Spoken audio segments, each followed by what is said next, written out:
जैन धर्मर केन्द्रस्थली जेनागुड़ी विषय उपस्थापन करने को जाऊँगी। तोशाली बा तोसरा राज्य में दुईटी राजधानी थिला, गोटे स्वर्णगढ़ और अन्यटी एक प्रस्तर।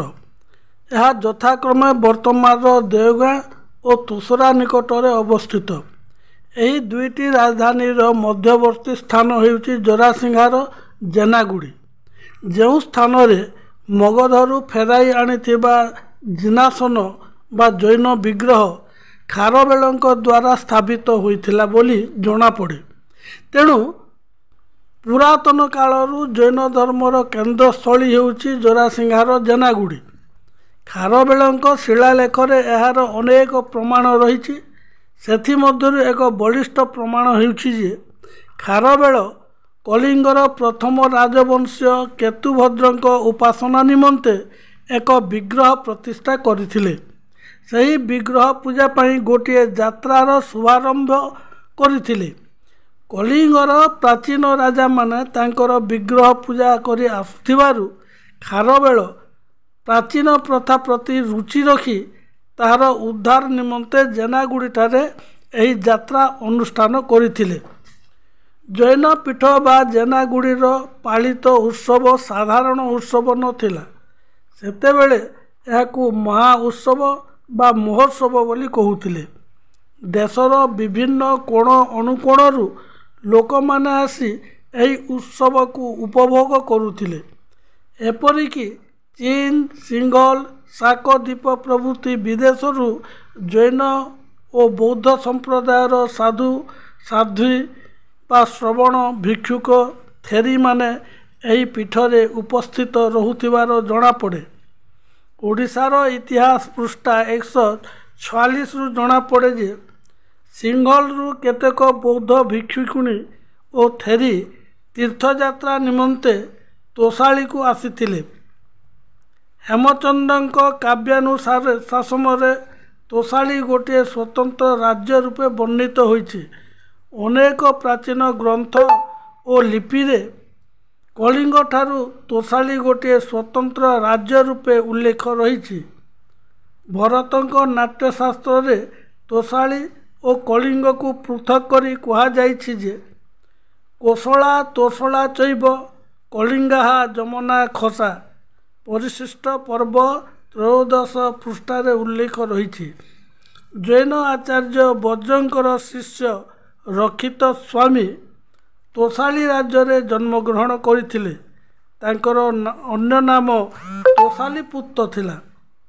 भौमकर वंशीय राजा शुभाकर बा शुभंकर केसरी तत्कालीन चीन सम्राटंकर अनुरोध क्रमे प्रज्ञा नामक तोशालीर जड़े बौद्ध पंडितंक हस्तरे खंडव्यूह नामक गोटे बौद्ध ग्रंथ पठाइथिले। डॉक्टर सत्यनारायण राजगुरुंकर रचित ओडिशार इतिहास पृष्ठा 153 रु जଣା पड़े जे शाकद्वीप सहित मध्य एही राज्यर सुसंपर्क रहिथिला। शाकद्वीपरू ब्राह्मण और ज्योतिष माने आसी ओडिशार स्थायी स्थान करथिले। एही द्वीप सहित जलपथरे राजा मानक सहित राजनैतिक अर्थनैतिक और सांस्कृतिक संपर्क रहिथिला। एथिरू जଣା पड़ुछि जे तोशाली राज्य सहित वैदेशिक राज्यगुड़िकर सुसंपर्क थिला। सेतेबेले तोशाली बा तोसरा राज्य रे थिबा तीर्थस्थान माननकु मध्य महातीर्थ बोली वर्णना करा जाइछि। एही राज्यर महातीर्थ और महोत्सव हिंदू, जैन, बौद्ध, शैव इत्यादि विभिन्न संप्रदाय तथा समस्त वर्गर लोक माने एकत्रित हेउथिले। जैन धर्म प्रति आस्था रखिथिबा व्यक्ति माने एठारे दीक्षा ग्रहण करुथिले। सेमाने निज भितरे थिबा गोटे दुर्गुण को बलि पकाइबा पाई जैन विग्रह को स्पर्श करी शपथ ग्रहण करुथिले। किंतु परितापर विषय वर्तमान जैन धर्मर संस्कृति रीति नीति और पूजा पद्धतिर परिवर्तन घटी। जैन पीठरे जीव हत्या करा जाउछि। ଯେଉଁ ଜୀବ ହତ୍ୟା ଦେଖିଲେ ଜୈନ ଧର୍ମାବଲମ୍ବୀମାନଙ୍କୁ କଷ୍ଟ ଲାଗୁଥିଲା। ଜୀବ ହତ୍ୟା କଥା ଚିନ୍ତା କଲେ ମଧ୍ୟ ପାପ ଲାଗିବ ବୋଲି ବିଚାର କରୁଥିଲେ। ଜୀବ ହତ୍ୟାକାରୀଙ୍କୁ ନୃଶଂସ ଓ ପିଶାଚ ବୋଲି କହୁଥିଲେ। ଜୀବ ପ୍ରତି ଦୟା ରଖିବା ପାଇଁ ପ୍ରଚାର ପ୍ରସାର କରୁଥିଲେ। ସେହି ଜୈନ ଦେବଙ୍କର ପୀଠସ୍ଥଳୀରେ ମୂଢ଼ ଲୋକମାନେ ଦେବାଦେବୀଙ୍କ ନିକଟରେ ନିରୀହ ଜୀବଙ୍କୁ ଧରି ଆଣି ବଳି ନାମରେ ହତ୍ୟା କରୁଛନ୍ତି। ସେମାନଙ୍କ ପାଖରେ ଦୟା ଧର୍ମ ବୋଲି କିଛି ନାହିଁ। ବଳି ନଦେଲେ ଅମଙ୍ଗଳ ହେବ ବୋଲି ନାନା କଥା ଯୋଡ଼ି ପ୍ରଚାର କରନ୍ତି। ଦେବାରଣ୍ୟ ବା ଦେଝାର ଶୀର୍ଷକ ଏକ କାବ୍ୟରେ କବି ଯଥାର୍ଥରେ ଲେଖିଛନ୍ତି, ପ୍ରକୃତ ଦେବତା କେବେ ନ କରନ୍ତି ହିଂସା ଜୀବ ପ୍ରତି, କିନ୍ତୁ ଆହା ପଡ଼ି ଭ୍ରମ ଜାଲେ। ବଳି ଶବ୍ଦ ଗୂଢ଼ ଅର୍ଥ ନ ପାରନ୍ତି ଭେଦି, ମାଂସାହାର ଲୋଭେ ବଳି ଦିଅନ୍ତି ଜୀବରେ।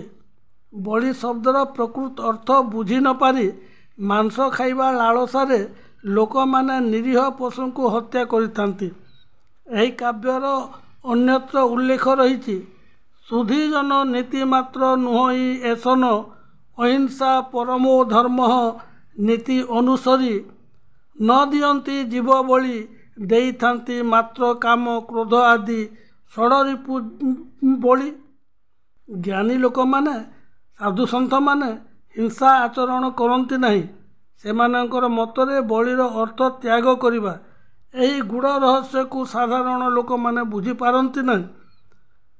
ହାତୀଗୁମ୍ଫାର ଶିଳାଲେଖରେ ଉଲ୍ଲେଖ ରହିଛି, ଖାରବେଳ କି ହିନ୍ଦୁ କି ଜୈନ କି ବୌଦ୍ଧ କି ଶାକ୍ତ ସମସ୍ତଙ୍କୁ ସମାନ ଅଧିକାର ଦେଉଥିଲେ, ସମ୍ମାନ କରୁଥିଲେ। ସମସ୍ତ ସମ୍ପ୍ରଦାୟକୁ ମାନି ତାଙ୍କୁ ଗୁରୁତ୍ୱ ଦେଉଥିଲେ। ତେଣୁ ଧର୍ମପରାୟଣ ଲୋକମାନେ ଜୈନ ବିଗ୍ରହକୁ ସ୍ପର୍ଶ କରି ନିଜ ଭିତରେ ଥିବା କାମ କ୍ରୋଧ ଲୋଭ ମୋହ ମଦ ମାତ୍ସର୍ଯ୍ୟ ଇତ୍ୟାଦି ମନ୍ଦ ଗୁଣକୁ ଗୋଟି ଗୋଟି କରି ବଳି ପକାଉଥିଲେ। ଅର୍ଥାତ୍ ସେହି ମନ୍ଦ ଗୁଣକୁ ହତ୍ୟା କରିବା ପାଇଁ ବିଗ୍ରହ ସମ୍ମୁଖରେ ଶପଥ ଗ୍ରହଣ କରୁଥିଲେ।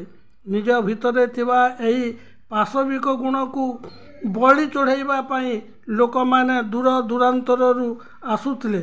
ଜୈନ ବିଗ୍ରହ ଦର୍ଶନରେ ତୃପ୍ତ ହେଉଥିଲେ। ରଥଯାତ୍ରା ସମୟରେ ପୁରୀ ବଡ଼ଦାଣ୍ଡରେ ଉପସ୍ଥିତ ରଥାରୂଢ଼ ଜଗନ୍ନାଥଙ୍କୁ ଦର୍ଶନ କରିବା ପାଇଁ ଭକ୍ତମାନଙ୍କର ଭିଡ଼ ରହିଥାଏ। ତତ୍କାଳୀନ ଏହି ଜୈନ ପୀଠରେ ମଧ୍ୟ ଇଷ୍ଟ ଦର୍ଶନ ପାଇଁ ଲୋକମାନଙ୍କର ମନ ବ୍ୟାକୁଳ ହେଉଥିଲା। ଏହି ପୀଠରୁ ପ୍ରକୃତ ସୁଖ ଶାନ୍ତି ଓ ଆନନ୍ଦ ପ୍ରାପ୍ତ ହେଉଥିଲେ। ଧନ୍ୟ ସେହି ଭକ୍ତି, ଧନ୍ୟ ସେହି ଜୀବନ। ସାତ୍ତ୍ୱିକ ଭାବନା ଶାସ୍ତ୍ରସମ୍ମତ ଭକ୍ତିର ଲକ୍ଷଣ ଅଟେ। ତେଣୁ ଦେବାଦେବୀଙ୍କ ପୀଠରେ ସାଧୁସନ୍ଥଙ୍କର ମଠରେ ବଳି ନାମରେ ଜୀବ ହତ୍ୟା କରିବା ଉଚିତ ନୁହେଁ। ଏହାକୁ ଦୃଢ଼ ଭାବରେ ବିରୋଧ କରି ଜନଜାଗରଣ ସୃଷ୍ଟି କରିବା ଉଚିତ ହେବ। ଏହି ବଳି ପ୍ରଥା ବା ଜୀବ ହତ୍ୟା କେବେଠାରୁ ଆରମ୍ଭ ହେଲା, କାହା ଦ୍ୱାରା ଆରମ୍ଭ ହୋଇଥିଲା? ଜରାସିଙ୍ଗା ଗ୍ରାମରେ ପାଳିତ ହେଉଥିବା ପାଟଖଣ୍ଡା ବୁଢ଼େଇ ଯାତ୍ରା ସମୟରେ ମନ୍ଦିର ଭିତରେ ବଳି ପଡ଼େ ନାହିଁ କାହିଁକି? ସେହି ସବୁ ବିଷୟକୁ ନେଇ ଅନ୍ୟତ୍ର ଆଲୋଚନା କରାଯିବ।